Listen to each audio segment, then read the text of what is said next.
La vérité dérangerait-elle? Recours, suspension, blocage, le néant depuis plus d'1 an.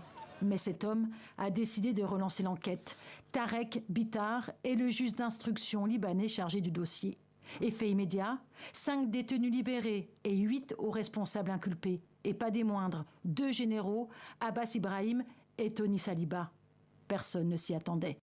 Certains hauts responsables de l'armée, certains ministres de l'Intérieur avaient été informés de la présence de nitrate d'ammonium au port de Beyrouth au moins 5 ans avant l'explosion et peut-être même 11 ans avant l'explosion. Ce qui fait que tout le monde a quelque chose à cacher et pas uniquement ceux qui sont directement coupables.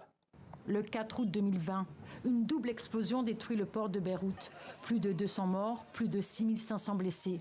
Des nitrates d'ammonium étaient stockés dans un entrepôt sans aucune précaution. Pourquoi? Comment? Des questions toujours sans réponse. Dès le départ, l'enquête est entravée.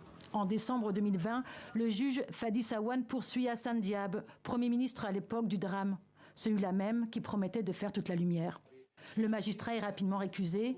Tarek Bitar est alors nommé à sa place. Pour de nombreux Libanais, il est leur seul espoir de vérité. Mais les attaques politiques viennent de tous bords. Le Parlement refuse de lever l'immunité de certains députés. Le chef de Hezbollah l'accuse de politiser le dossier.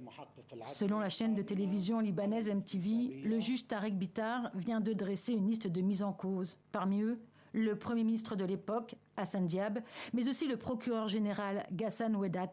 Il est très improbable que ces personnes soient entendues par le juge. Elles avaient déjà utilisé de toutes sortes d'arguments pour éviter de se rendre chez lui l'an dernier. Donc je suis assez sceptique. Cela dit, le juge aura toujours la possibilité de publier les propres conclusions de son enquête et cela en soi serait un événement assez explosif et les mettrait en quelque sorte devant leurs responsabilités.